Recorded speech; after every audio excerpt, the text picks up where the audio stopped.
years old to 35, it was night. And then I went through a period of cocooning.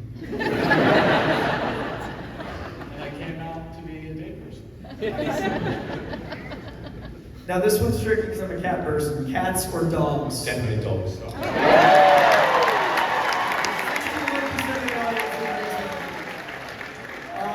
Would you rather see the future or change the past? I think I'd see the future. It might be scary, but I think I'd see the future. Yeah, I agree. All right. 63%. Unless, can I go back into the past and make a bet? and change the future. I mean, he did add boxer briefs, so I think that happened. Yeah, no, I think we're in. And then the last question was boxers or briefs. Boxer briefs. That's also what Comic Book wears. So, like in the comics, the yellow suit or kind of boxer brief. Yeah, that kind of works. So I think that if you're a guy these days and you're not doing the boxer brief thing, then you're making a serious mistake. That's fair. Now, instead of that trend 2 versus question, the typical thing is to do a versus in the comic book lore, but I've got a team-up question for Charlie. There's a certain group of turtles who had this ooze spilled onto them, and it caused someone to go blind above them, and then there's like this stick splinter thing. There's a lot of parallels. I don't know if you guys know this, but the same moment that caused Daredevil caused the Teenage Mutant Ninja Turtles. Who do you think Matt would get along best with of the turtles? How would I get along with? So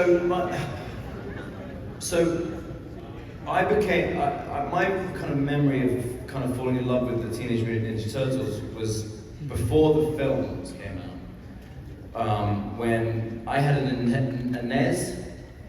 Remember the NES? Yeah. And there was one of the first games I got was the Teenage Mutant Ninja Turtles game. And if you played that game, you learned pretty quickly that Donatello was the one with the stick, right?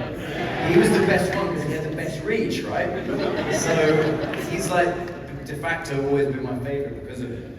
I like the idea of like a defense mechanism. You're like, yeah, you could always get further with him because he had the stick and you get better reach. I respect that. I like the tactical fighter choice. I really like that move. Son of Batman Jack. Vincent, I love how much you've been vocal about wanting to fight Spider-Man. I love Spider-Man. So since I asked him a team-up question, I want to know, how do you see the fight going, and would you rather it be a Palpatine behind-the-scenes situation for a bit, or you just want to throw down with him in a movie? I would like it to be the most interesting lead-up to the most interesting fight ever.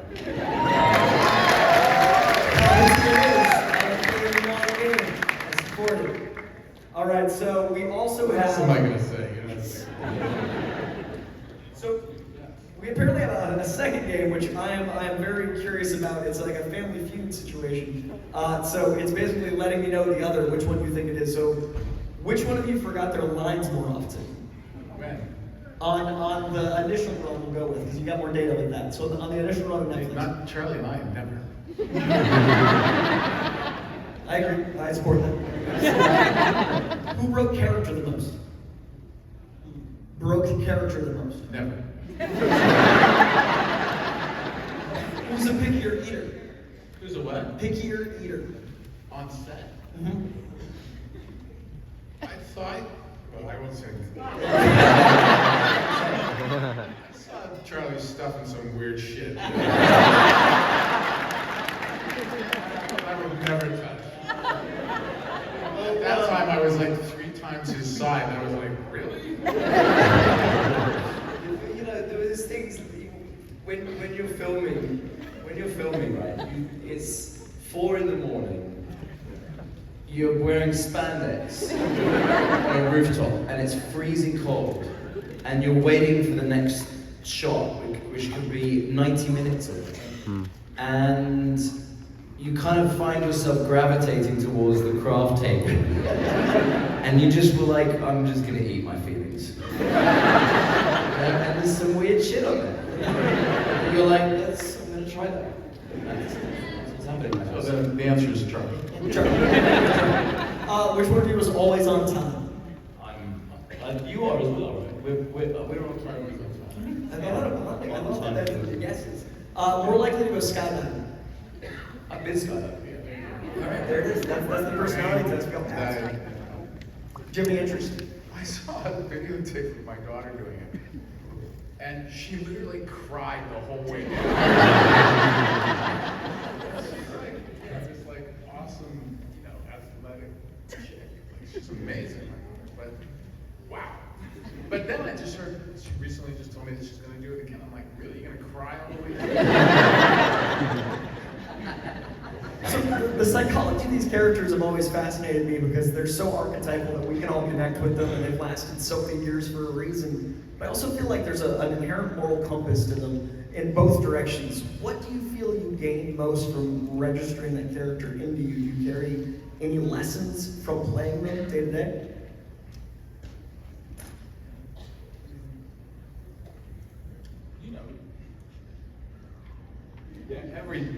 I don't have to tell you guys, we all know that everyday life is challenging, right? And that every day there's huge choices that we have to make. Sometimes they're little small choices, but other times they're a bit bigger. It depends on what gets thrown at you, weekly or monthly or yearly. And when you're playing characters that have very dark sides and very light sides,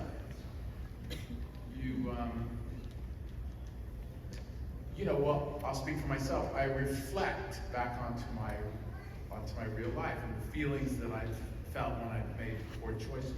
And I also reflect back onto my life about the feelings that I have when I made good choices. And I try to remember those feelings and bring those feelings into scenes. And then once you exercise that kind of work on a daily basis, or maybe once or twice during an episode, you kind of put your life in a pretty decent perspective. Like, we all suffer from the same things. We all make mistakes, and sometimes we do pretty good.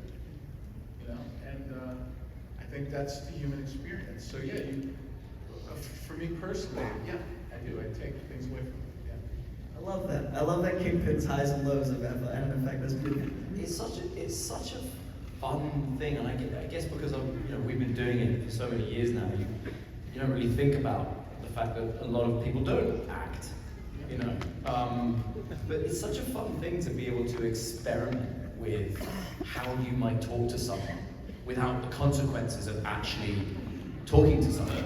It's really cool. Like, I was doing a scene on something recently, and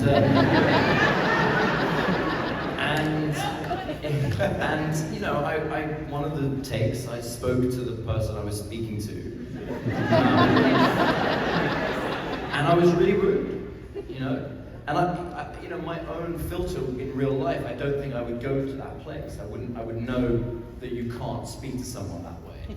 So it's really freeing to be able to enjoy speaking to someone really rudely in a way that you wouldn't in real life, or hopefully you wouldn't in real life. It's a really fun experiment. And Charlie Cox, can you be more specific?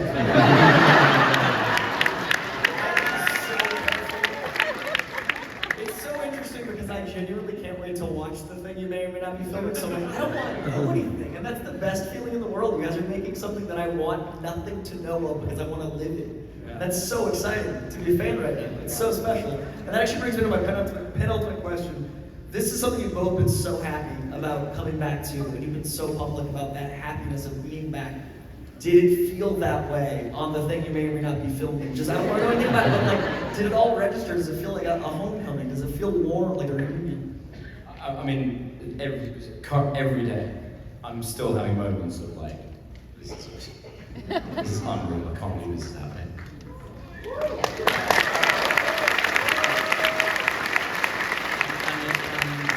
And a huge amount of that is thanks to you guys.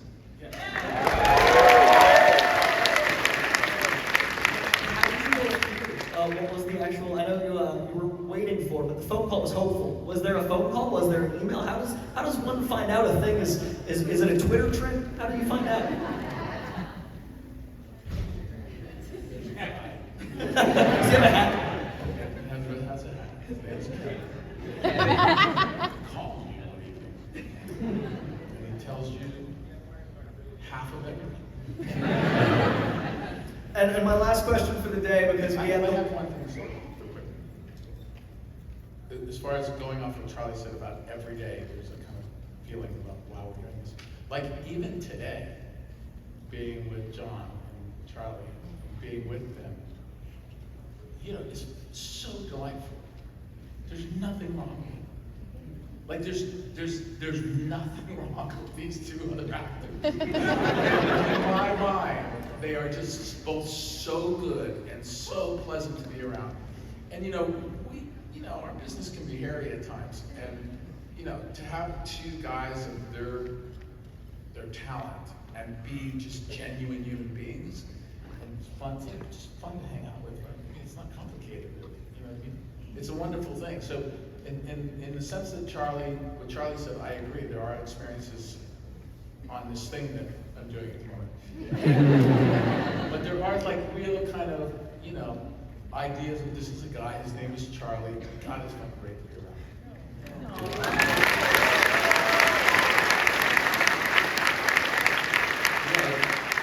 You would just hope Vincent would learn from us, but it's...